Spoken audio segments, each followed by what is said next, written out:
প্রিয় দর্শক, আমি মোহাম্মদ ইলিয়াস শাহ আপনাদের ভোরের পাখি পেজ থেকে সবাইকে আন্তরিক শুভেচ্ছা এবং অভিনন্দন জানাচ্ছি। আমি আজকে ভোরের পাখি পেজে স্বাগত জানিয়েছি। আমার সামনে রয়েছেন ডাক্তার এটিএম জিয়াউল হক, উপসহকারী কমিউনিটি মেডিকেল অফিসার। আমি ভোরের পাখি পেজ থেকে আন্তরিকভাবে স্বাগত জানাচ্ছি।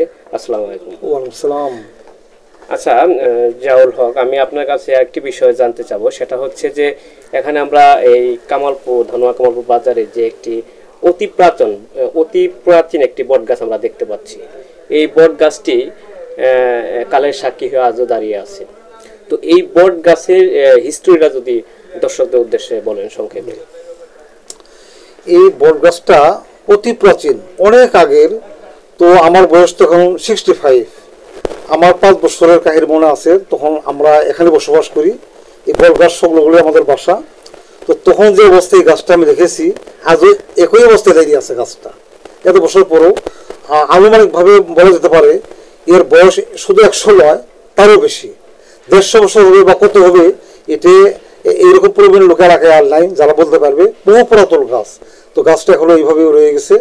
তো এই গাছটা আমরা স্বাধীনতা যুদ্ধের সময় দেখেছি, যা আজও তাই। এবং আমরা যুদ্ধের সময় ইন্ডিয়া ছিলাম, ভারতে ছিলাম।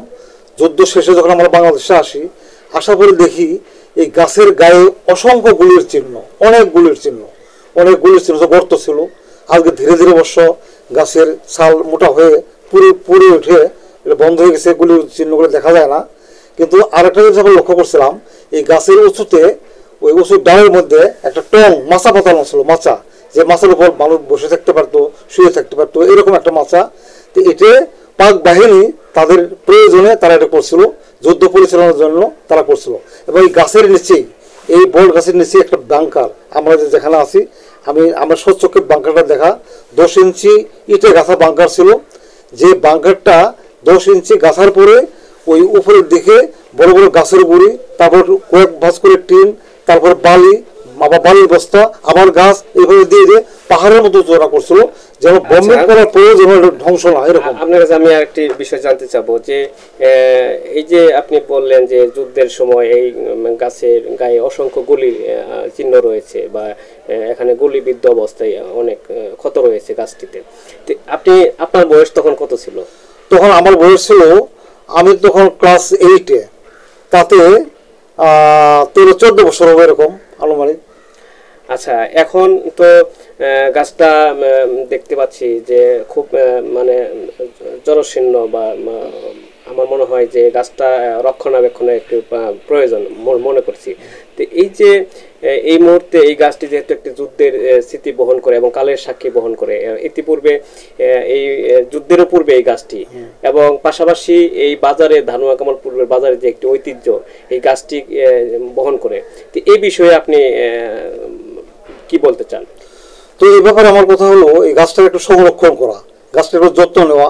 যদি এরকম গাছের যত্ন নেওয়ার মতো কোনো ব্যবস্থা থাকে, যাতে এই স্মৃতিটি আরো দীর্ঘদিন থাকে, মানে এই গাছের স্মৃতিটাই যেন আমাদের ভবিষ্যৎ প্রজন্ম এই গাছটা দেখেও জিজ্ঞাসাবাদ করে অতীতের অনেক কিছু তারা জানতে পারে।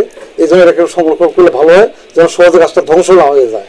আচ্ছা, আমি আরেকটি বিষয় আপনার কাছে জানতে চাবো, যে এই যে ধানুয়া কামালপুর, অর্থাৎ কামালপুর, এই যে কামালপুরের বাজার বা কামাল, এই ধরনের কোনো নামে বা এই ধরনের আউলিয়া যারা এখানে এসেছেন, এদের নামে কি এই কামালপুরের নামকরণ হয়েছে কিনা, এই বিষয়ে আপনি কতটুকু? এরকম আমরা মুরব্বীদের মুখে শুনেছি, আমাদের পূর্ববন্ধুদের মুখে শুনেছি যে হযরত শাহ কামাল রহমতুল্লাহ আলাইহি, উনি কামালপুরে আসছিলেন, উনি বসছিলেন এখানে, যার কারণে ওনার নাম অনুসারেই এই কামালপুর নামটা হয়ে গেছে। এইটুকু আমি জানি আর কি।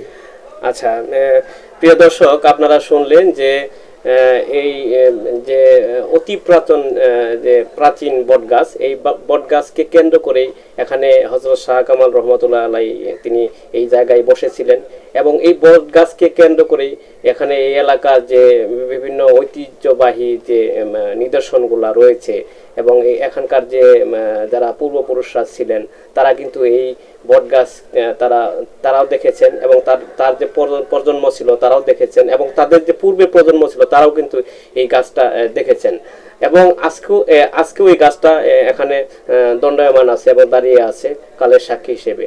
তো এই ছিল একটি ঐতিহাসিক জায়গা থেকে এবং ধানুয়া কামালপুর 11 নং সেক্টর থেকে আমি মোহাম্মদ ইলিয়াস আপনাদের এই অতি প্রাচীন একটি গাছ যার বয়স আমার মনে হয় আনুমানিক 1 থেকে 200 বছর এরকম হবে, এই গাছটি আপনাদের সামনে তুলে ধরার চেষ্টা করলাম।